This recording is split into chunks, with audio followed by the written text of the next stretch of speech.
Paano mo ba bibitawan ang isang nakaraan na lagi ka namang binabalik-balikan?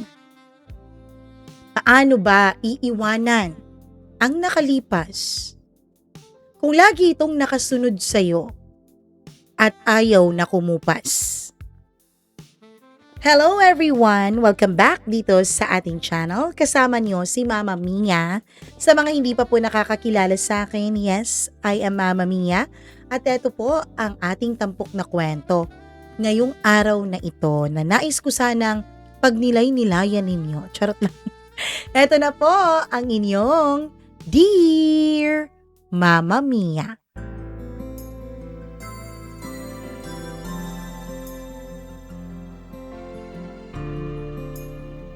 Ang buhay ay hindi natin hawak. Ang buhay, hawak lang ng may kapal. Kahit gaano pa natin kagustong kontrolin ito, wala tayong magagawa. Lalo na kapag dumating na ang oras para sa mga bagay na nakatadhana. Dear Mama Mia, ako si Malu, 29 years old ako nung bumalik ako sa baryong matagal ko nang tinakasan. Hindi ako bumalik dahil gusto ko, kundi dahil wala na akong natitirang mapupuntahan. Namatay si Lola Ising, ang matandang nagpalaki sa akin, at ako ang nagmana ng lumang bahay niya sa dulo ng dagat sa aming probinsya. Yung bahay na kahoy, luma na ang pintura at parang palaging may hinihintay na hindi naman dumarating. Habang nasa bangka ako pa uwi, ramdam ko ang hangin na may halong alat ng dagat. Yun ang amoy ng aking kabataan at ng mga alaala kong matagal ko nang ibinaon sa limot. Akala ko, pagbalik ko rito, ako lang at ang nakaraan ko ang haharapin ko. Pero nagkamali ako. Pagbaba ko pa lang sa pantalan, nakita ko na siya. Nakasandal sa lumang pickup truck, nakapamulsa, pinapanood akong parang kilalang kilala niya ako. Matangkad siya, moreno ang balat at siguro sinunog na ng araw. May balbas na manipis at yung mga mata niya. Mga matang parang may mga bagay na alam siya tungkol sa akin na hindi ko na maalala. Lumapit siya sa akin. Uy Malu, umuwi ka rin pala? Nanlamig ang batok ko nung marinig ko ang malalim niyang boses. Kilala mo ako? Ngumiti siya. Yung ngiting hindi sigurado kung isa bang kaibigan o isang kalaban. Hindi mo na ba talaga ako maalala? Umiling ako. Lumapit siya ng konti at hinayaang tignan ko siyang mabuti. At doon ko napansin ang peklat sa kanyang kilay. Biglang may sumiklab na ala-ala sa utak ko. Isang batang lalaking palaging sumusunod sa akin noon sa tabing dagat. Lucas? Mas lumalim ang kanyang ngiti nung binanggit ko ang pangalan na yon. Kala ko hindi mo na ako makikilala. At doon ko unang naramdaman ng kakaibang kaba. Mama Mia, iba kasi ang paraan ng pagtitig niya sa akin. Parang hindi na ako ang batang iniwan niya noon. Parang isa na akong babaeng matagal na niyang hinihintay na magbalik. Lumipas ang ilang araw pero hindi ako mapakali. Dahil sa tuwing lalabas ako ng bahay ni Lola, palaging nandun po si Lucas. Minsan nagkukumpuni ng bangka sa dalampasigan. Minsan nagbubuhat ng kahoy sa karatig na lote. Minsan naman, nakatayo lang at nakatingin sa akin. Hindi ko naman ramdam na binabastos niya ako. Pero yung tingin niya ay tila ba nagbibilang ng mga taon na hindi ko siya nakasama. Isang hapon naglalaba ako sa likod ng bahay ni Lola nang marinig ko ang boses niya. "Uy, kaya mo ba talagang buhatin niyang mag-isa?" Napalingon ako. Nakatayo siya sa may bakod, pawisan, nakaputing sando na dumikit na sa kanyang katawan dahil basa na ito. Hindi ko alam kung bakit bigla akong nailang sa itsura niyang yun. Sanay naman ako, sagot ko na pilit pinapakalma ang aking sarili. Lumapit siya, kinuha ang batya sa aking mga kamay nang hindi nagpapaalak. Saglit na nagdikit ang aming mga daliri at hindi ko maipaliwanag pero parang may kuryenteng dumaloy sa balat ko. "Hindi ka na bumalik pagkatapos mong umalis noon," sabi niya habang binubuhat ang batya. "Wala naman akong kailangang balikan dito," sagot ko. Tumigil siya sa kanyang paglalakad. Dahan-dahan niya akong nilingon. "Meron." "Wala." "Meron, Malu," mas mariin niyang sabi. "Hindi mo lang piniling balikan." Hindi ko alam kung bakit pero parang may nasisense akong hinanakit sa boses niya na hindi ko alam kung saan nanggagaling. Naisip kong baka hindi lang ako ang may iniwang sugat sa baryong ito.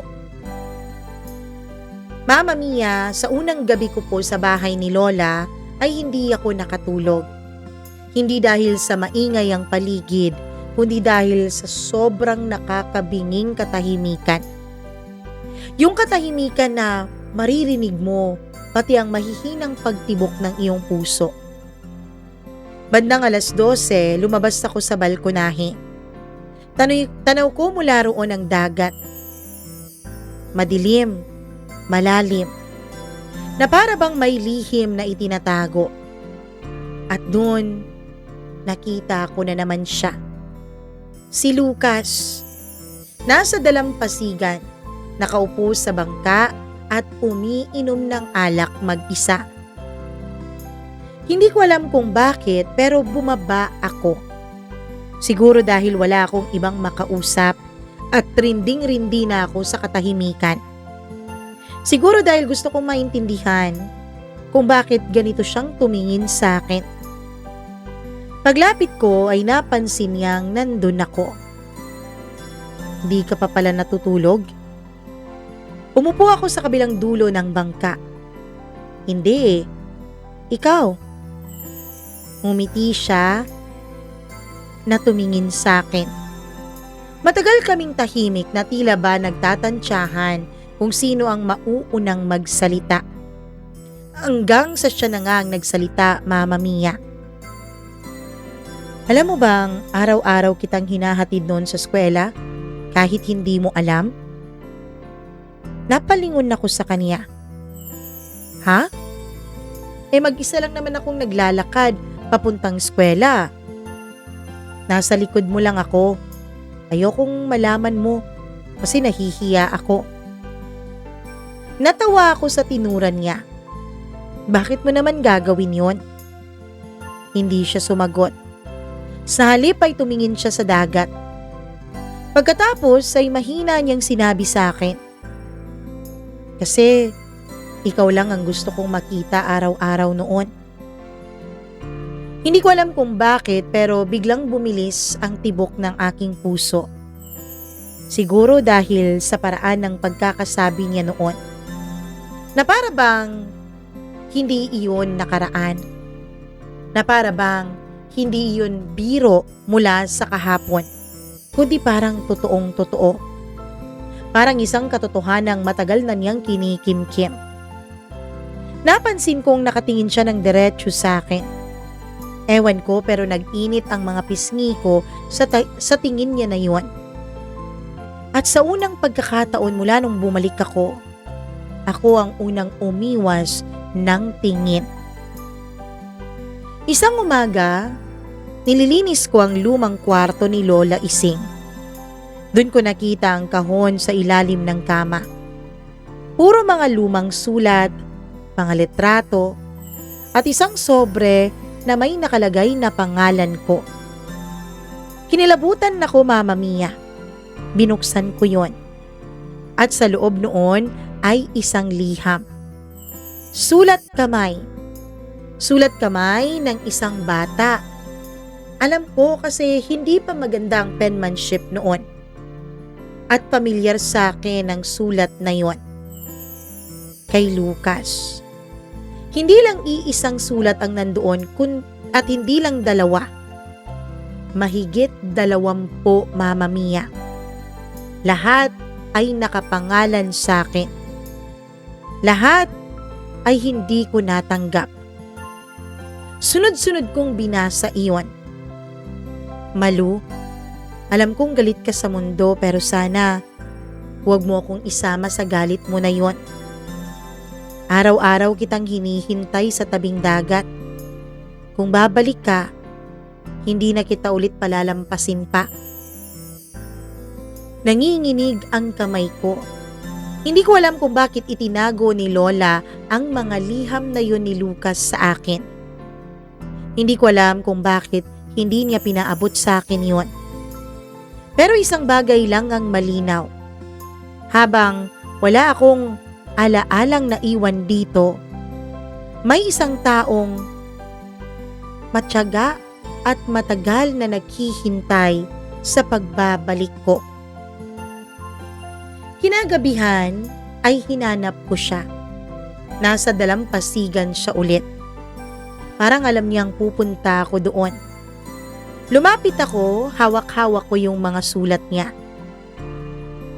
Bakit hindi mo sinabi sa akin? Tiningnan niya ang mga hawak ko at doon ko nakita ang lungkot sa kanyang mga mata. Di na kailangan. Matagal na yun eh. Hindi matagal, lalo na kung ngayon ko lang nalaman. Tumahimik siya sa sinabi ko. Hanggang sa sinabi ko ang tanong na matagal nang kumakain sa isip ko. Hinintay mo ba talaga ako, Lucas? Hindi siya agad sumagot. Lumapit siya sa akin ng dahan-dahan. Hanggang sa isang dangkal na lang ang pagitan naming dalawa. Ramdam ko ang init ng kanyang katawan kahit hinihipan kami ng hanging dagat. At siya kanya sinabi sa akin, araw-araw Malu. Parang may kumurot sa puso ko. Hindi ko alam kung bakit ako naiiyak. Hindi ko alam kung bakit ako nagagalit. Siguro dahil sa dami ng taong dumaan sa buhay ko sa syudad, wala man lang ni isang naghintay sa akin.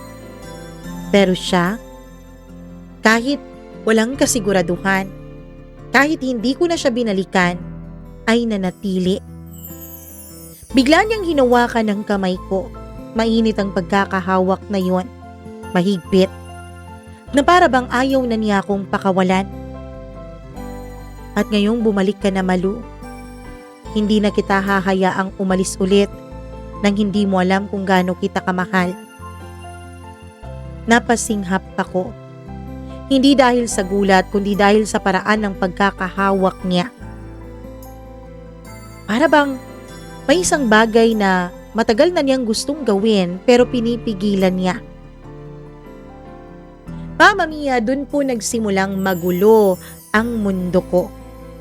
Dahil sa unang gabi pa lang na hinawakan niya ang kamay ko, alam kong may magbabago na. Isang bagay na hindi na maibabalik pa sa dati. Ewan ko pero hindi ko agad binawi ang kamay ko sa pagkakahawak ni Lucas. Parang hindi ko kayang bawiin yon. Mainit kasi ang palad niya. Magaspang. Halatang sanay sa mga trabaho. Pero kahit magaspang ito, hindi ako nasasaktan sa kanyang pagkahawak. Maingat ang higpit ng pagkakahawak niya na yon. Parang natatakot siyang masaktan ako kahit siya na ang matagal kong nasasaktan. Lucas, bakit hindi ka pa nag-aasawa?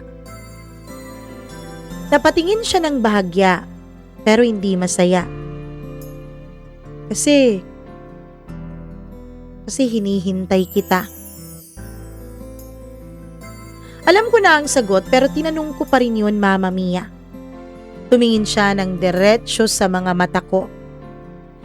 Hindi niya kailangang sabihin ang sagot dahil nasa mga mata niya ito.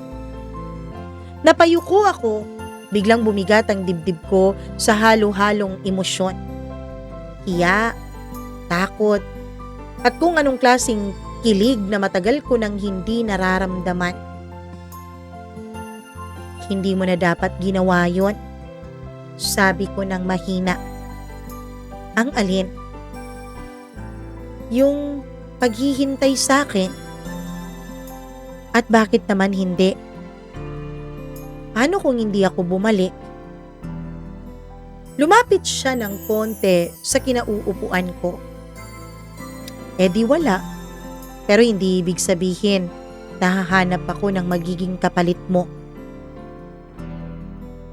Hindi ko alam, Mama Mia. Parang may kumalas na bahagi sa puso ko. Parang may isang kadena na natanggal mula dito.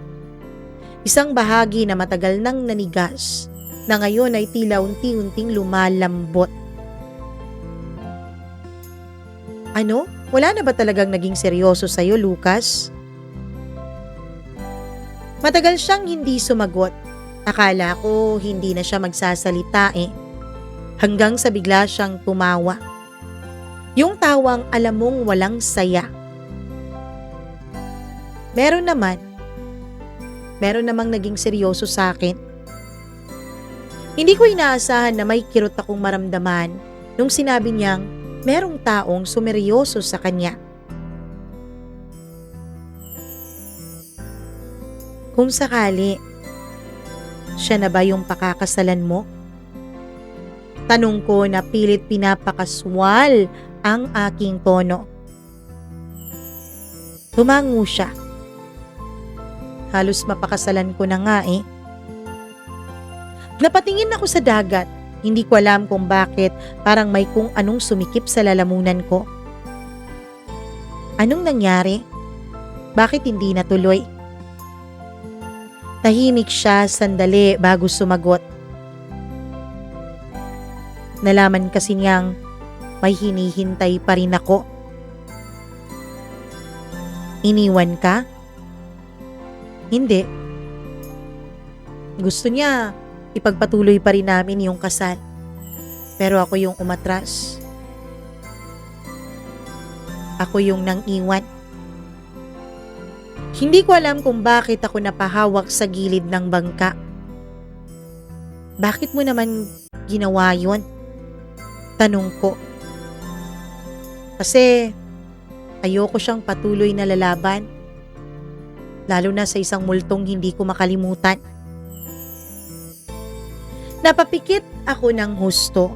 Hindi ko alam kung bakit nakakaramdam ako ng guilt. Kahit wala naman talaga akong ginawa noon. Kahit hindi ko naman talaga siya pinaasa at hindi ko naman siya sinabihang hintayin ako. Galit ka ba sa akin, Lucas? Umiling-iling siya. Hindi. Kasi kahit umalis ka, hindi ko magawang magalit sa iyo, Malu. Ilang araw matapos noon ay nasira ang bubong ng kusina ko dahil sa malakas na pagbuhos ng ulan. Gabi na noon, wala akong matatawagan. Hanggang sa may kumatok, Mama Mia. Si Lucas. Basang-basa siya ng ulan at may dalang mga gamit. Hindi ko alam pero parang may magic siya. Na tila alam niya kung ano ang kailangan ko bago ko pa man ito sabihin sa kanya. Kailangan na talagang maayos yan. Kasi baka hindi mawala tong ulan ng ilang araw eh. bahain ka pa dito.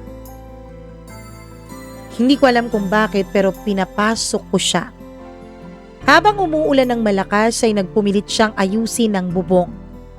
Kaya naman gumawa na lang ako ng kape bilang pampainit naming dalawa. Tahimik lamang kami. Siya gumagawa ng bubong ko habang ako naman ay nagtitimpla ng kape. Nung biglang nawalan ng kuryente. Ganun kasi talaga sa baryo namin, Mama Mia. Kapag malakas ang ulan, asahan mong ang kasunod noon ay mawawala talaga ang ilaw. Kaya biglang nagdilim ang buong bahay. May kandila ka ba? Tanong niya. Meron, sabi ko. Hinanap ko yung kandila at saka sinindihan. Habang sinisindihan ko, napansin kong nakatingin siya sa akin. Hindi sa mukha ko, kundi sa paraan ng paggalaw ko. Sa buhok kong basa pa sa ulan kanina. Sa leeg kong tinatamaan ng liwanag ng kandila. Bigla akong napailang o nailang sa mga tingin niyang yun sa akin. Bakit? Tanong ko. Umiling-iling siya pero hindi pa rin niya inaalis ang tingin niya. Ang ganda mo pa rin pala. Parang biglang uminit ang paligid kahit malamig ang gabing iyon. Hindi ako nakasagot agad. Mama Mia, kakaiba kasi ang paraan ng kanyang pagkakasabi noon. Hindi katulad nung mga pagkakasabi ng ibang lalaki. Yung sa kanya, sinsero, walang halong pambobola. Umupo siya sa tapat ko, malapit. Sobrang lapit na halos naririnig ko na ang paghinga niya. Nailang ako at hindi ako makatingin ng diretso sa kanya. Habang kumukulog sa labas, biglang may malakas na hangin na pumasok sa bintana. Napatayo ako para isara. Pero bago pa ako umabot sa bintana, ay hinawakan na niya ang pulsuhan ng kamay ko. Hindi naman mahigpit ang pagkakahawak niya pero sapat para mapahinto ako. Malu. Yun lang ang sinabi niya. Pero sa paraan ng pagbanggit niya ng pangalan ko ay parang ang dami-dami niyang gustong sabihin sa akin pero hindi niya magawa. Dahan-dahan niya akong hinarap sa kanya. Magkalapit na kami. Ramdam ko ang init ng dibdib niya sa pagitan ng aming mga tingin at hangin na dumadaan sa amin. Hindi siya gumagalaw, na para bang hinihintay niya kung aatras ba ako. Pero Mama Mia, hindi ko magawang umatras. May bahagi sa akin ang gustong malaman kung ano ang pakiramdam na magpasakop sa bisig ng isang taong matagal na akong pinipili. Dahan-dahan niyang itinaas ang kamay niya sa pisngi ko. Magaan lang ang kilos niya. Pero, Mama Mia, nanginginig ako. Ang kilos niya ay tila bay sa akong babasaging kristal. Pwede bang bulong niya? Hindi niya tinapos ang kanyang sinasabi pero alam ko ang susunod niya na mga salitang babanggitin. At sa halip na sumagot ay pumikit ako. Pero hindi niya ako hinalikan, Mama Mia. Ang ginawa niya ay idinikit niya ang kanyang noo sa noo ko. Hindi halik yun ha. Pero pakiramdam ko, mas matinding damdamin ang lumukob sa akin sa pagkakadikit ng mga noo namin. Na para bang mas intimate pa yun kesa sa halikan. Sa mismong sandaling iyon, na akala ko magsisimula na ang lahat sa aming dalawa, akala ko pagkatapos ng pagkakadikit ng aming mga noo ay halikan ng susunod, biglang may kumatok sa pintuan. Malakas ang katok, sunod-sunod. na para bang nagmamadali. Natauhan kaming dalawa at napaatras kami pareho. Agad akong lumayo sa kanya at lumapit sa pintuan at binuksan ito. Mama Mia, dun ko siya nakita. Isang babaeng maganda. Para sa isang probinsyana, napakakinis ng kanyang balat. Maayos ang kanyang pananamit kahit medyo basa na rin siya sa ulan. Pero ang mas matindi ay ang paraan ng pagtitig niya kay Lucas. Diretso, na para bang may karapatan siya. Lucas, buti naman at nahanap kita. Kung hindi pa sinabi ng pinsan mo na nandito ka, hindi kita mahahagilap. Kailangan kitang makausap. Tahimik si Lucas sa likod ko.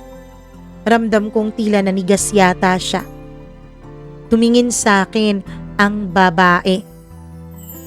Hi, ako nga pala si Nina. Ako yung babaeng muntik na niyang pakasalan. Mama Mia, para akong binuhusan ng malamig na tubig sa aking ulo. Ngumiti siya ng pilit na akala mo biro lang ang kanyang mga tinuran. Pasensya ka na ha kung naistorbo ko kayo. Pero kailangan ko talaga siyang kunin pabalik dahil may kailangan kaming pag-usapan. Hindi agad nakasagot si Lucas. Nakatayo lang siya sa likod ko. Tahimik, na para bang biglang bumigat ang hangin sa loob ng bahay ni Lola Ising. Anong ibig mong sabihin kukunin mo siya pabalik? Tanong ko. Hilit pinapakalma kahit ramdam kong nanlalamig na ang mga daliri ko. Ngumiti si Nina, pero alam kong hindi umabot yun sa kanyang mga mata.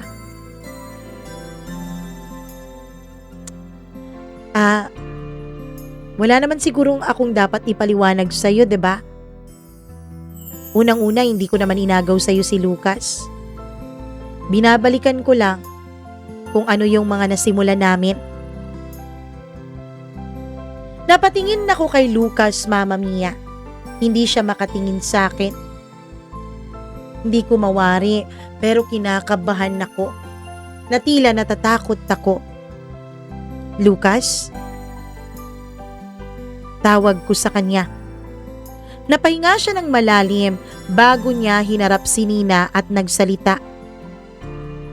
Nina, gabing-gabi na, wala pang kuryente. Hindi ito ang tamang oras. Wala nang tamang oras pa, Lucas. 3 taon akong nagtiis. 3 taon kitang hinayaan. 3 taon, Mama Mia. Napapikit ako sandali. Ibig sabihin, habang pinapabayaan ko si Lucas, may isang babae pala na hinihintay din siya. May isang babae pala na hinihintay din ang pagbibigay niya ng pansin. Umalis muna ako sa sala para bigyan silang dalawa ng espasyo. Pero hindi ako masyadong lumayo. Naririnig ko pa rin ang mga boses nila mula sa kusina. Hindi ko naman gustong makinig, Mama Mia. Pero ewan ko. May bahagi sa sarili ko na hindi rin kayang hindi marinig ang mga sinasabi nila sa isa't isa. Nina, akala ko ba nagkaintindihan na tayong dalawa? Akala ko ba natanggap mo na natapos na tayo? Lucas, oo, natapos tayo noon. Oo, hinayaan kita dahil sabi mo, ayaw mo akong mahirapan sa paglaban. Pero Lucas, matapos ang 3 taon, hindi ko makalimutan na halos bumuo na tayo ng buhay nang magkasama noon. Halos lang, Nina. Lucas, nandito ako. Handa ako kahit magtiis. Handa ako para sa'yo. Tumahimik ang paligid hanggang sa sinabi niya ang pangungusap na nagpahinto sa paghinga ko. Alam kong iniwanan mo ko dahil sa babaeng yan. Sabi ni Nina kay Lucas. Parang may kumalabog sa dibdib ko. Anong kinalaman ko? Hindi ko napigilang sumingit sa kanilang usapan at pumasok ulit sa sala. Tumingin sa akin si Nina. Matagal na para bang sinusukat ako mula ulo hanggang paa. Ikaw si Malu, di ba? Tumango ako. Ngumiti si Nina ng may pait. Ngayon lang kita nakita. Pero alam mo ba? Hindi ko maintindihan ngayon kung anong meron ka na wala sa akin, kung bakit ikaw ang pinipili ni Lucas noon. Kahit wala ka naman dito. Kahit iniwan mo naman siya. Hindi ako nakapagsalita. Lumapit ng konti sa akin si Nina. Alam mo bang gabi-gabi kanyang binabanggit noon habang kami pang dalawa? Nanikip ang dibdib ko. Mama Mia, hindi ko alam kung matutuwa ba ako. Oo, may isang lalaking naghihintay sa akin. Kaya lang nasasaktan din ako para sa isang babaeng naghihintay at nakikipaglaban din para mahalin ng lalaking iyon. Umalis ka na muna, Nina. Tsaka na tayo mag-usap. May trabaho pa ako. Napilitan si Ninang umalis. Pagkaalis niya ay hindi kami kaagad nag-usap ni Lucas. Tahimik lang siya sa may bintana. Ako naman nakaupo. Pinipigil lang ipakita sa kanyang nararamdaman ko. Hanggang sa ako na ang unang nagsalita. Minahal mo ba siya? Diretso ang tanong ko. Walang paligoy-ligoy. Matagal bago sumagot si Lucas. Minahal ko siya. Past tense, Mama Mia. Pero hindi sapat yun para gumaan ng pakiramdam ko. Minahal mo siya? Oo. Pero ano? Tanong ko. Lumapit siya sa akin, dahan-dahan. Pero hindi ko siya minahal, katulad ng naging pagmamahal ko sa'yo. Biglang uminit ang mga mata ko. Hindi ko alam kung bakit ako naiiyak noon, Mama Mia. Lucas, matagal akong nawala. Hindi mo naman obligasyong hintayin ako. Hindi ko obligasyon yun, pero pinili ko yun. Tahimik ulit kami. Hanggang sa napansin niya ang panginginig ng kamay ko. Mama Mia, nakatayo lang ako sa pintuan habang ang ulan sa likod niya ay parang kurtinang naghihiwalay sa amin. Naisip ko si Nina. Maganda siya. Alam kong alam niyang maganda siya. Alam kong maraming humahanga sa kanya. Maayos ang kanyang postura. May kumpiyansa siya sa kanyang sarili. At ang paraan ng pagkatitig niya kay Lucas. Alam ko na mahal niya ito. Alam ko na handa siyang gawin ang lahat para maangkin ulit si Lucas. Kinabukasan, wala nang ulan. Umalis na rin si Lucas. Naayos na niya ang bubong ko. Habang nagluluto ako ng almusal ay may kumatok ulit sa pintuan. Pagbukas ko, ay nakita ko ang babaeng iniisip ko. Si Nina. Pwede ba tayong mag-usap? Sabi niya. Agad kong pinatay ang kalan, pagkatapos ay pinapasok siya sa loob at sinara ang pintuan. Tahimik lamang kami. Parang inaantay ko na siya ang unang magsalita. Kasi siya naman ang gustong makipag-usap, 'di ba? Hindi ako pumunta dito para manggulo, Malu. Kailangan ko lang malaman ang dahilan kung bakit ka bumabalik. Hindi ako sumagot. Bakit nga ba?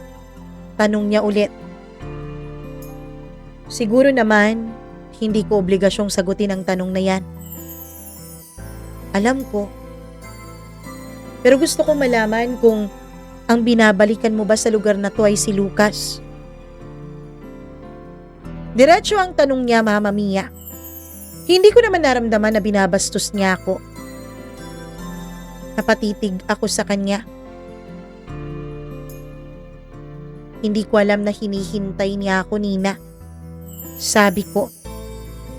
Ngumiti siya, yung ngiting may pait. Pero ngayon alam mo na, 'di ba?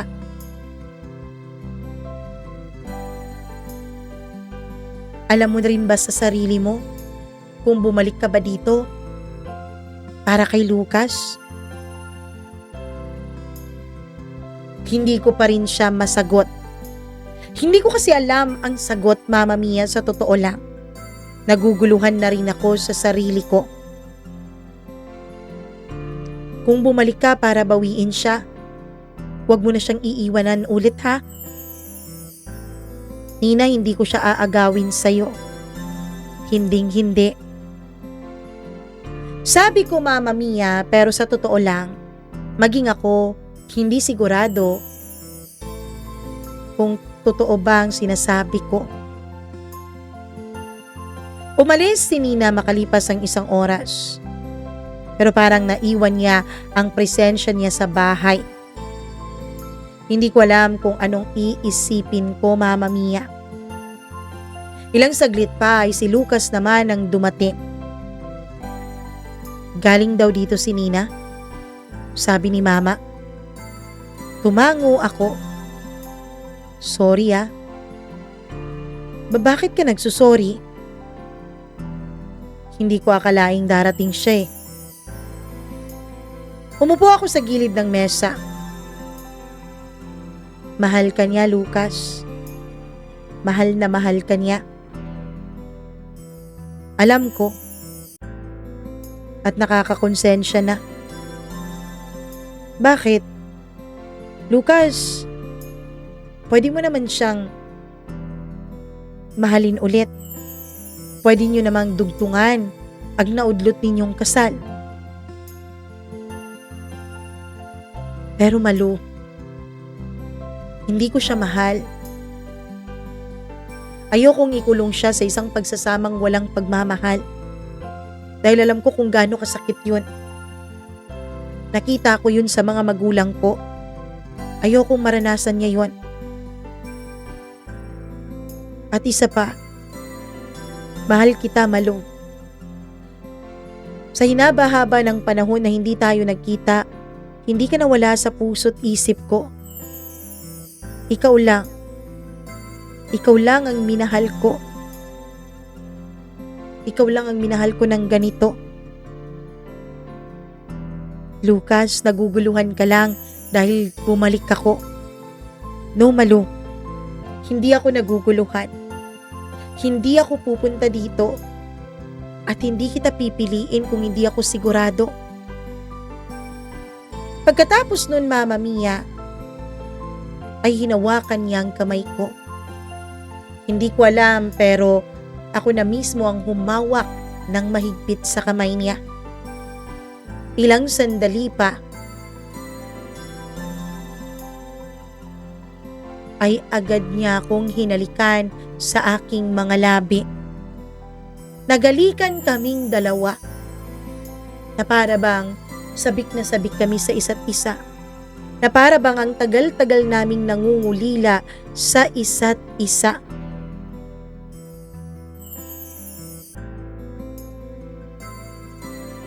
Kung hindi pa sana may tumawag sa pangalan ko mula sa labas,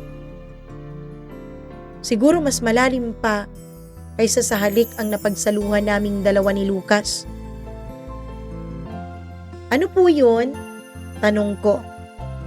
Ay, Ineng!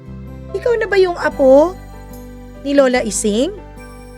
Tanong sa akin ng isang babaeng hindi ko na halos matandaan. Opo, ako po. Ay naku, buti naman at nagbalik ka na. Kumusta ka na? Lalo kang gumaganda. Nag-usap kaming dalawa. Pagbalik ko sa loob ay wala na si Lucas. Siguro sa likod bahay siya dumaan para walang makakita sa kanya. Kinabukasan, Mama Mia, pumunta ako sa maliit na palengke ng aming baryo. Habang bumibili ako ay may narinig akong dalawang matandang nagbubulong-bulungan. Uy, totoo bang bumalik na yung apo ni Ising? Yung si Malu? Oo, kawawa na naman si Lucas. Mama Mia, siguro dahil nakascarf ako sa ulo ko ay hindi nila ako agad nakilala. Natigilan ako. Bakit kawawa si Lucas? Hindi ba siya yung dahilan kung bakit muntik nang mamatay si Lucas noon? Nanlalamig ang kamay ko. Anong ibig mong sabihin? Lumapit ako sa kanila. Nagulat sila, Mama Mia.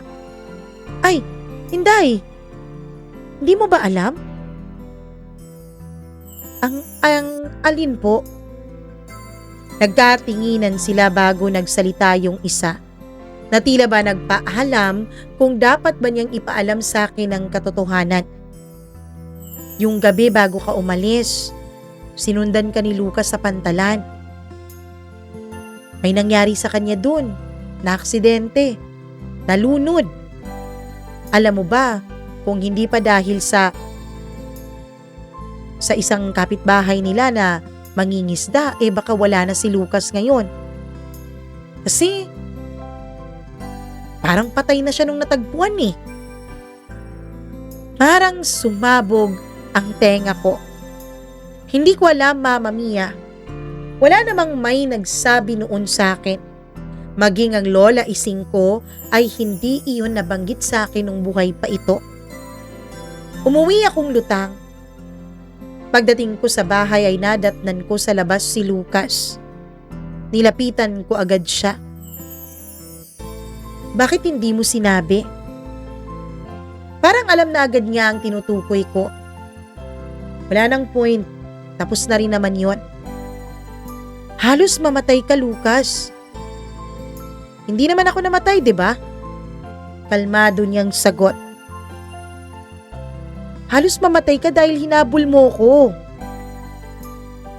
Malu, mas gugustuhin ko pang mamatay noon kaysa wag ka nang makita pa ulit. Mama Mia, ramdam kong sobrang sincero ni Lucas sa akin. Ramdam kong sobra niya akong mahal. Kaya naman, inisip ko, siguro naman panahon na para bigyan ko siya ng pagkakataon. Kasi kahit hindi ko aminin sa sarili ko, alam ko naman na may nararamdaman ako para kay Lucas. Pumasok ka sa loob, sabi ko. Nauna akong pumasok sa loob ng bahay. Sumunod si Lucas. Dala ang mga pinamalengke ko ay inayos ko yon.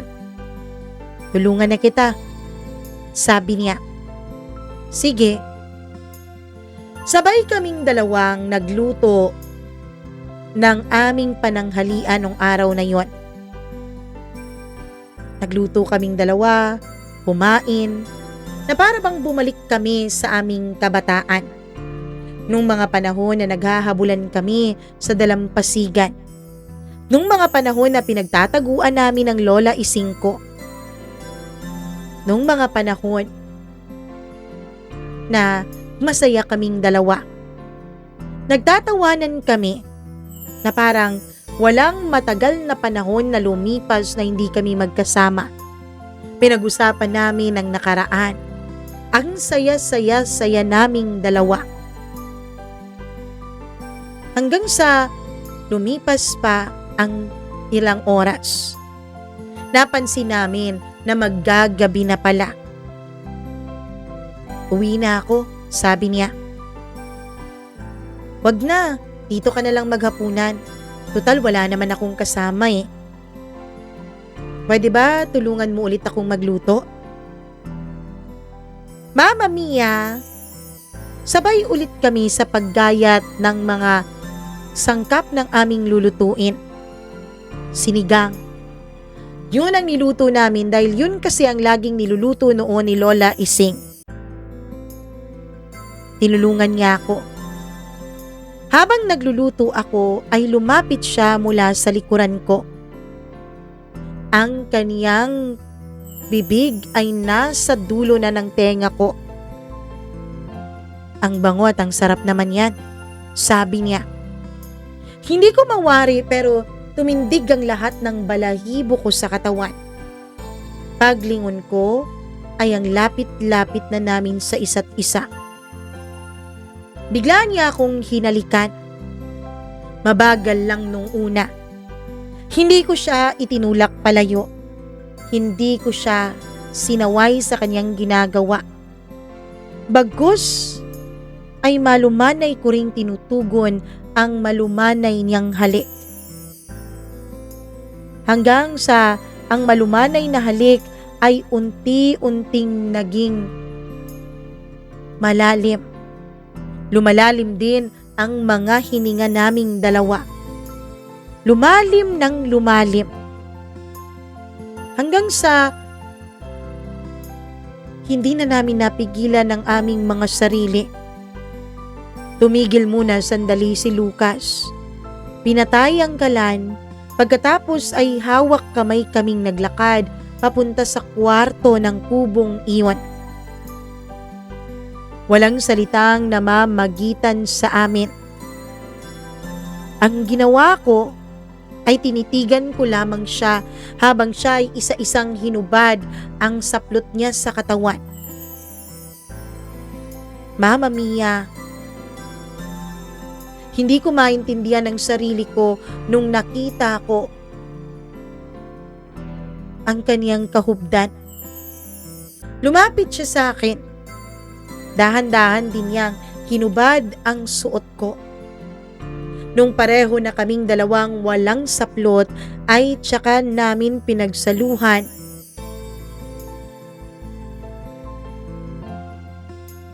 Ang isang bagay na punong-puno ng pagmamahal, punong-puno ng pangungulila, punong-puno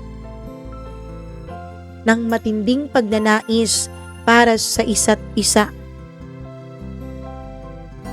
Hindi na kami nakapaghapunan nung gabing yun dahil hindi na namin natiis at paulit-ulit naming pinagsasaluhan ang aming lihim na mga damdamin. Mama Mia, puno ng pagmamahal. Ang gabing iyon para sa aming dalawa ni Lucas. Kinabukasan, nagising akong wala na siya sa tabi ko. Agad akong bumangon.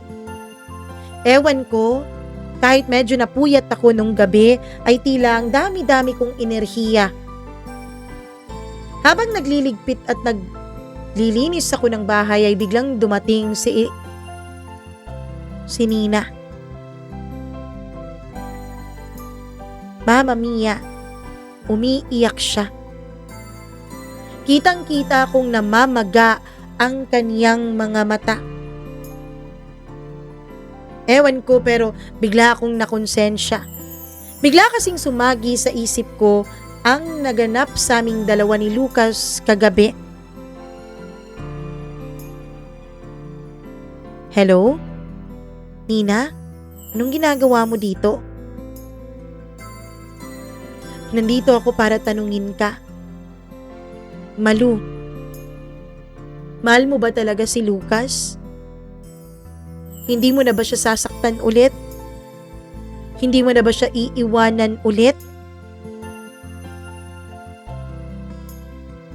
Oo, Nina. Mahal ko si Lucas. Hindi ko na siya iiwanan. Hindi ko na siya pababayaan. Sigurado ka ha? Oo. Mama Mia, doon ay ngumiti ng mapait si Nina. Sige, pababayaan ko na kayong dalawa. Palalayain ko na si Lucas. Sana nga ay sumaya kayong dalawa. Sana nga ay mahalin mo siya, kagaya ng pagmamahal ko sa kanya. Niyakap ko si Nina at nagpasalamat ako sa kanya. Magaan ang dibdib ko matapos ang pag-uusap na yon. Ilang sandali pa ay bumalik si Lucas. Bit-bit ang kaniyang mga gamit. Ano yan? Tanong ko na natatawa. Mga damit ko. Bakit mo dala-dala yan? Kasi dito na ako titira. Ano? Bakit ka naman dito titira? Sino may sabi sa'yo? Ano nangyari sa atin kagabi? Biglang uminit ang pisngi ko nung maaalala ko ang naganap sa amin. Nagbablush ka pa? Bakit nahihiya ka pa sa akin? Wala ka nang dapat ikahiya. Kasi nakita ko na lahat eh. Sabi niya na mapagbiro. Kitang-kita ko sa kanyang mga mata ang labis na tuwa at kasiyahan. Parang biglang nawala yung lungkot na matagal na niyang daladala. Naging masaya din naman ako, Mama Mia. At mula nga sa araw na yon ay lumipat na sa bahay ni Lola Ising o sa bahay ko si Lucas. Mama Mia, iisa kami ng kwarto.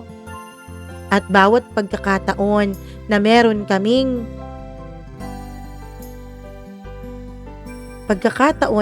na pagsaluhan ng aming pagmamahalan ay hindi namin yun pinapalagpas. Na para bang bumabawi kami. Sa matagal na panahong hindi kami nagkita at nagsama. Naging masaya kami sa piling ng isa't isa. Walang pagsidlan ang aming kasiyahan. Hanggang sa isang araw, may isang matandang dumalaw. Kaibigan daw siya ng Lola Ising. Lumipat na pala siya sa kabilang bayan, Mama Mia, kaya huli nang umabot sa kanya ang balitang wala na ang Lola Ising. At ako na ang nakatira sa bahay nito. Kumusta ka na, Malu? Nako, hindi ko akalain na babalik ka pa dito eh. Kasi dati, ang sabi ni Ising sa akin, hindi ka na raw niya ibabalik dito. Kaya nga, hindi ka niya sinasama dati rito, 'di ba? Kapag dumadalaw siya. Naiwan ka lang sa Maynila. Oo nga po eh. Akala ko rin hindi ako makakabalik dito. Nag-usap kaming dalawa. Ang dami niyang kwento sa akin tungkol kay Lola Ising. Hanggang sa dumating si Lucas. Bit-bit ang isang sakong bigas na binili niya sa palengke. O Lucas, bakit ka nandito? Gulat na gulat niyang tanong. Dito na kasi ako nakatira eh. Paano po, Lola? Sabi niya. Pagkatapos niyang magmano kay Lola, ay agad akong nilapitan ni Lucas at hinalikan sa aking mga labi. Mama Mia, dito ay gulat na gulat kami sa reaksyon ng matanda. Agad siyang napa-sign of the cross. Naku, patawarin yata kayo ng poong may kapal. Ano ba yung ginagawa ninyo? Bakit kayo naghahalikan? Natawa pa kami ni Lucas. Akala namin dahil old-fashioned lang siya kasi nga matanda na, kaya siya napareact ng ganon. Ano ba naman kayo, Lola?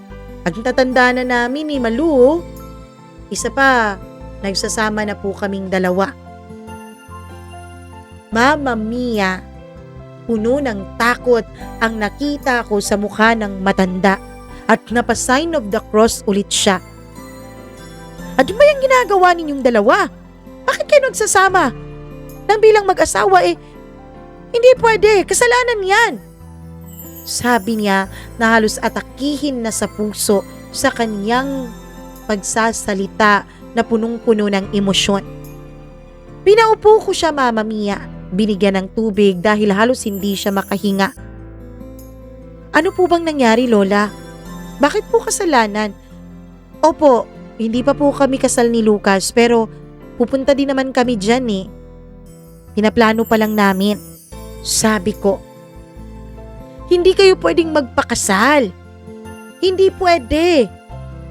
Mali, kasalanan. Bakit nga po? Hinihingal pa siya, Mama Mia, nung sinusubukan niyang i-explain sa aming dalawa ni Lucas ang katotohanan. Hindi mo ba nalalaman kung bakit ka pinaalis dito at bakit kayo lumayo ng Lola Ising mo dito? Hindi mo ba natatandaan kung kailan yun nangyari? Diba? Yun yung panahon na namatay ang tunay na ama ni Lucas? Opo. Bakit po? Ining, ang tunay mong ama ay ang ama rin ni Lucas. Mama Mia, nagimbal kaming dalawa ni Lucas. Hindi ko alam kung paano ako nakahinga. Hindi ko alam kung paano ako nakabawi sa gulat ko sa aking narinig. Po, imposible yan. Paano po? Sigaw ni Lucas. Ang anak ni Lola Ising, yung anak niyang may asawa na, yung anak niyang sa ibang bansa, yun ang tunay mong ina. Nagbakasyon yun dito dahil naghiwalay ata sa asawa Nag-away. Kaya yun, nagkaroon sila ng relasyon ng ama ni Lucas kahit may asawa na rin ito. Tapos ikaw ang naging bunga nun, Ining. Nagkabalikan ng mama mo at ang kanyang asawa. Kaya iniwanan kanya sa pangangalaga ng Lola Ising mo. Walang ibang nakakaalam dito sa baryo tungkol sa lihim na relasyon ng ina mo at ng ama ni Lucas. Kaya nung nagdalaga ka na, Ining, nung nakita ng Lola Ising mo na kayong dalawa ni Lucas ay masyadong malapit sa isa't isa, nung inamin mo, Lucas, kay Lola Ising na mahal mo si Malu, yun ang araw na nagdesisyon yung matanda na ilipat siya sa Maynila dahil ayaw niya na magkaroon kayo ng anumang koneksyon kasi nga magkapatid kayo.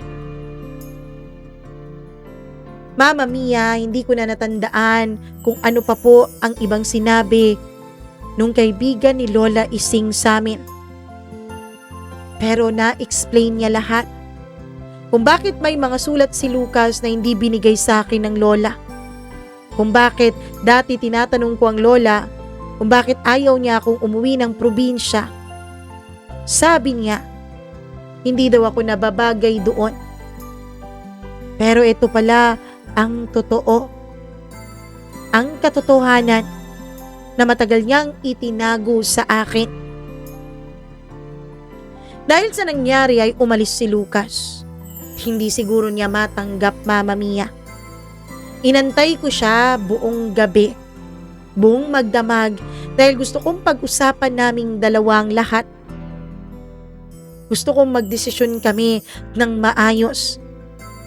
Kaya lang, madaling araw, Mga 4:00 siguro yun, may kumakatok ng malakas sa pintuan. Parang nagmamadali, parang may emergency. Pagbukas ko ay ang kapitan ng aming barangay. Malu! Malu! Si Lucas! Si Lucas! Wala na! Patay na! Nalunod sa dagat! Sunod-sunod niyang sabi. Mama Mia, hindi ako makapaniwala. Umiiyak ako. Sa isang iglap lang ay nawala sa akin ang akala ko ay isang magandang kinabukasan at magandang pagsasama. Agad kaming pumunta sa ospital. Ayon sa doktor, matagal na raw na nalunod si Lucas. Ilang oras na rin daw siyang patay bago siya matagpuan. Ayon sa nakatagpo sa kanya, nandun daw siya sa kabilang bahagi ng dalampasigan. Marami raw bote ng alak sa gilid ng dalampasigan. Isang magngingisda ang nakakita sa kanya dahil papalaot sana ito.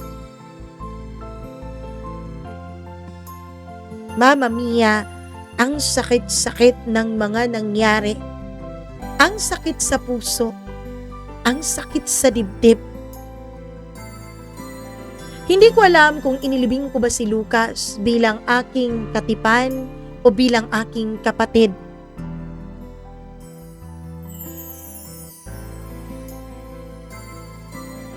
Mama Mia, tinawag pa akong malas ng mama ni Lucas. Nagalit pa sa akin si Nina kasi pinabayaan ko raw si Lucas. Kung alam lang daw niya na magiging ganun lang ang kapalaran ni Lucas sa akin, sana hindi na lang daw siya nagpaubaya. Matapos ang libing ni Lucas, ay nagdesisyon akong ibenta ang bahay dun sa probinsya. Pagkatapos ko itong mabenta, wala pang 2 linggo kasi nga murang-mura lang ang pagkabenta ko dito. Dahil ayoko na sa mga masasamang alaala ng bahay na yon, ay bumalik ako ng Maynila. Wala pang 1 buwan sa pagbalik ko. Nasusuka at nahihilo ako. Doon ko nalaman na buntis ako, Mama Mia. 2 buwan na pala. Inisip kong ipalaglag yung bata o inisip kong tapusin na lang ang buhay ko. Kasi, paano ko ba palalakihin ang isang batang bunga ng pagmamahal at kasalanan?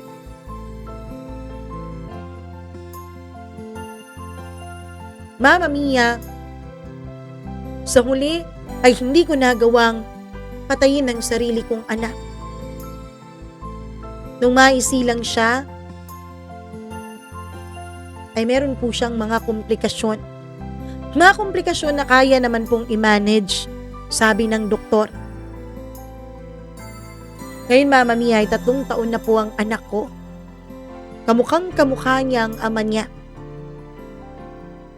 Hindi ko magawang sabihin sa kanyang katotohanan at hindi ko alam kung kakayanin ko bang sabihin sa kanyang totoo pagdating ng panahon.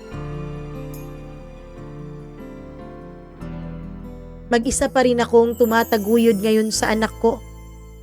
Di ko alam kung darating pa ang araw na magmamahal ulit ako. Mama Mia, nag-share lang ako nitong aking kwento dahil gusto kong mailabas ang sama ng loob at ang sakit na nararamdaman ko. Hanggang ngayon, Mama Mia, hindi ko akalain na nakapag-live-in ako sa sarili kong kapatid. Hanggang ngayon, hindi ko akalain na nakagawa kami ng isang malaking pagkakasala. Sana po mapatawad kami ng Diyos sa mga nagawa naming dalawa dahil wala naman talaga kaming kaalam-alam. Lucas, kung nasaan ka man ngayon, ang hiling ko ay ang kaligayahan mo. Ang hiling ko ay sana natagpuan mo na ang kapayapaan.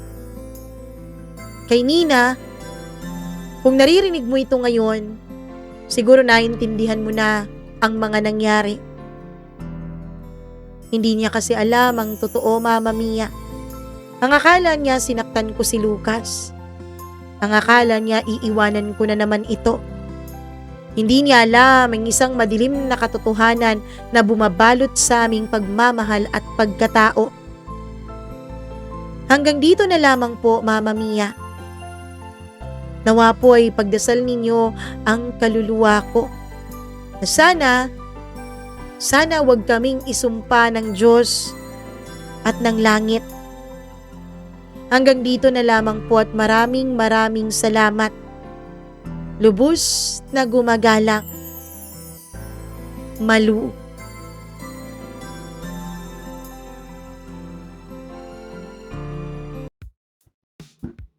Why? Grabe ang pa-plot twist ng kwento ni Malu. Ano? Kala natin mala fairy tale, kala natin mala movie, mala teleserye, telenovela, ang kanilang kwento.